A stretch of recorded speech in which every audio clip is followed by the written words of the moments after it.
How to connect Shopify to CJ Dropshipping. Hey everyone, welcome back to my YouTube channel. In this video, I'll show you exactly how it's done. It is very simple, so let's just go and get to it. In order to get started, you only need two things, your Shopify store and an account in CJ Dropshipping. So you can just go ahead and take your time right now, go to cjdropshipping.com and create your account from there. Once you do that, you simply just want to go back to your Shopify store, go to apps and click on add apps. From here, you simply just want to scroll down, go to Shopify App Store.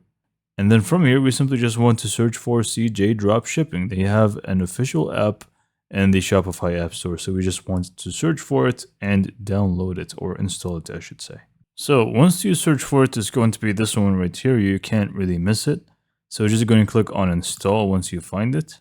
And just click on install one more time. So in here, either this is going to pop up with your email. If that's the case, just click on authorize. If not, just go ahead and click on another account or just sign in general. And if you didn't create your account already, you have the option to create it right now, so it's fine.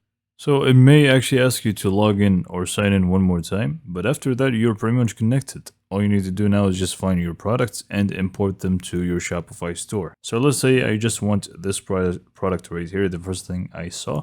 When you click on it, you're going to be able to see a lot more about it. So the actual price point of it, the different variations it has, the styles, whatever it may be, and also the price point, if I didn't say that already. Anyways, you are going to have a few options here. First, you can buy a sample to see how it is, actually the quality of it and so on.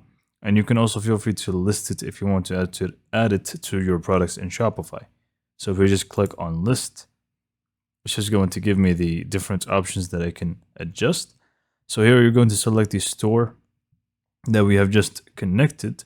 You're going to select the product type. So it's pretty much this one is a wireless charger, so I'm just going to type that in. Here you can adjust the title if you want, which I highly recommend that you do, obviously. And then you also can set it up to be in specific collections that you have in your Shopify and add some tags to it. Now, once this is done, you simply just want to go to the top here. You're going to be able to see all the different variants and change the price points for them. Once you add your price points, you're just going to click on images and videos, select whichever you want to keep and which ones you actually want to remove. And then you'll finally just go to the description, adjust this description to what's needed. Make sure you state everything. If you want to edit things out, make sure you still keep the really important data there to let people know exactly what they're going to be buying from you. So once you're done with the description and everything, you simply just want to click on list it now and we should be good to go. So now from our Shopify screen, we simply just want to go to products and check whether it's going to be there or not. And as you can see, it's exactly the same product. We have it with the same description that we left with, the same title. I didn't really change it. And also the price points, the media, everything that you can think of is going to be available right away. So this is pretty much how to connect CJ Dropshipping to your Shopify store. Hopefully you found this video to be informative and helpful. And for more information, subscribe to my YouTube channel, and thank you for watching.